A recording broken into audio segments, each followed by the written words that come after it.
Before I read you a new Rainbow Fish book, let's talk about the one we read yesterday. Do you remember what the author's message was? What was the author trying to teach us? You might have said sharing. In the story, Rainbow Fish shared all his scales with the other fish and it made him feel better. In fact, he felt delighted. Or maybe you said it's about kindness. Well, it reminded me of our kindness song that we've been working really hard on. And I know we can't practice it at school today, but I thought maybe you and I could sing it together. And you could stand up and show whoever's joining us today all the moves you've been practicing. Are you ready? Go ahead and stand up. I'm gonna go press play. I'll be right back.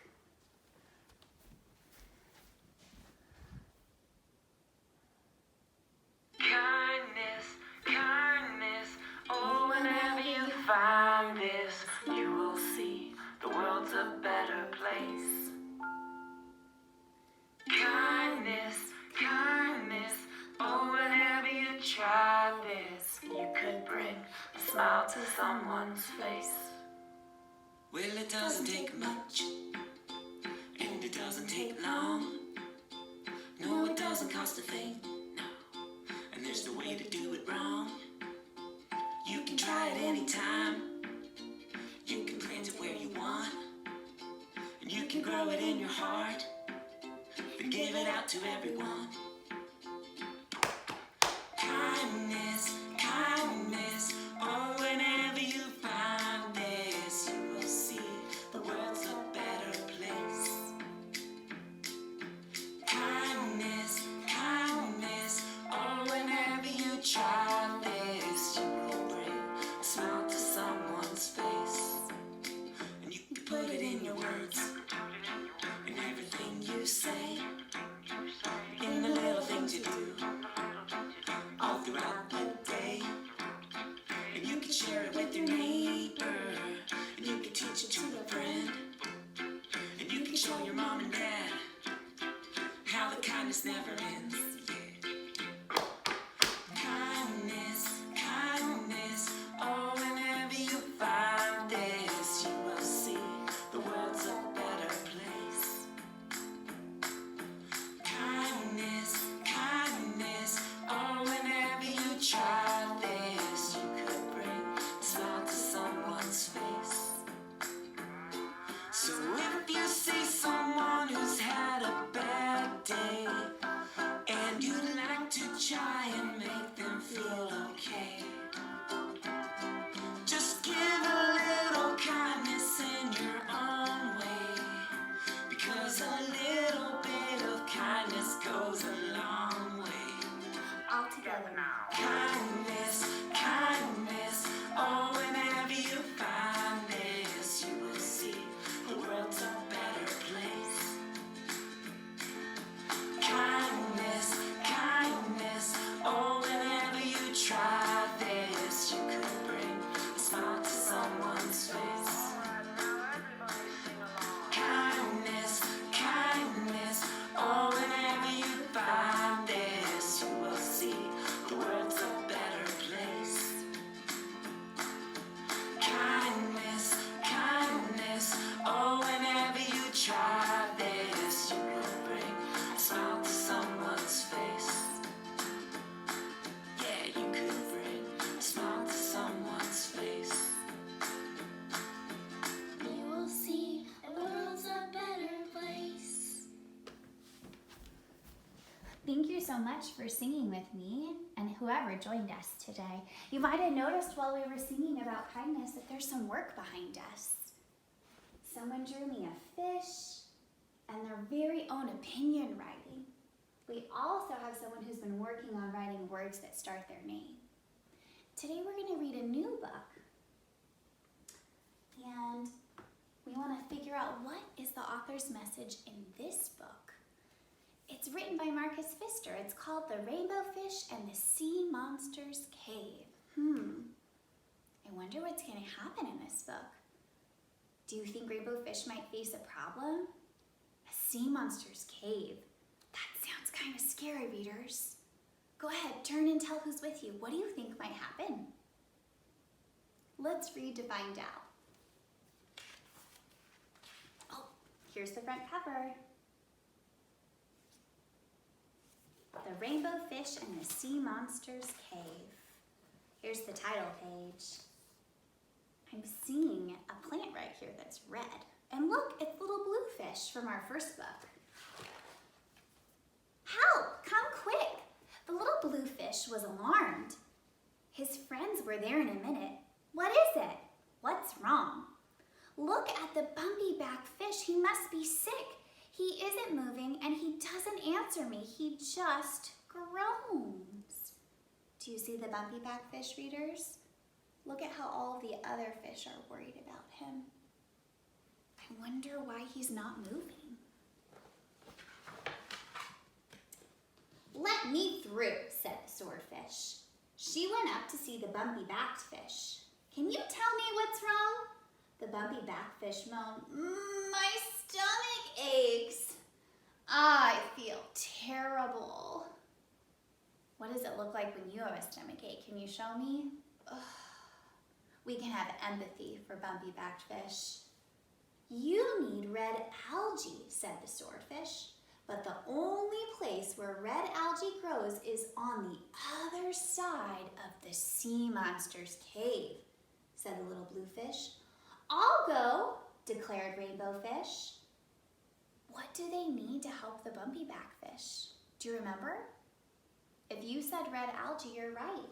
I think I remember seeing that on our title page. It was a clue. Red algae is a type of organism plant that you find in the ocean. Let's see if they can find it.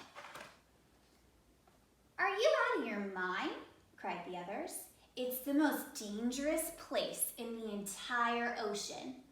That's where the rock monsters live, and creatures with 1,000 arms to catch you, and the 5-eyed globefish.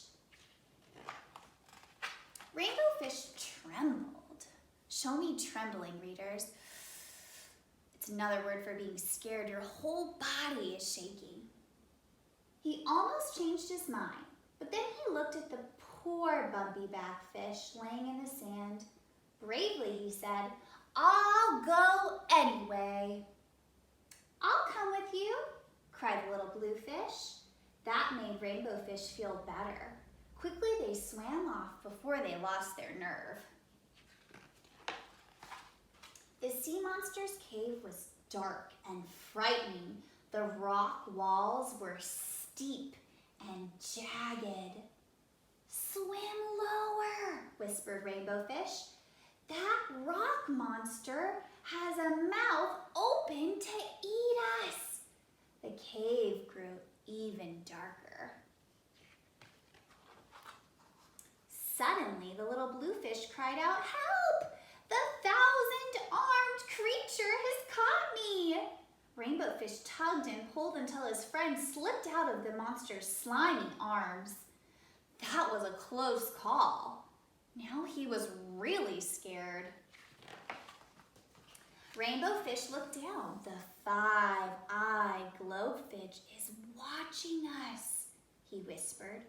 The little bluefish shivered. Quick! Let's get out of here, he said, and they swam as fast as they could until they finally emerged on the other side of the sea monster's cave. There they saw a big clump of red algae. The two friends picked up as much as they could carry and they turned to go. The little bluefish hesitated. I wonder what hesitated means. I can't go back through the cave. I'm too scared. Rainbow Fish was scared too, but he said, at least now we know what's in there. They looked at each other, gathered their courage, and swam off. Soon they saw the 5-eyed globefish. There's something funny about those eyes, said Rainbow Fish, and he swam a little closer. What do you think is funny about the eyes? Let's find out. Then Rainbow Fish laughed. That isn't a 5-eyed globefish, he said. It's just the lanterns from 5 little lanternfish. 1, 2, 3, 4, 5. Why, they aren't scary at all, said the little bluefish, giggling with relief.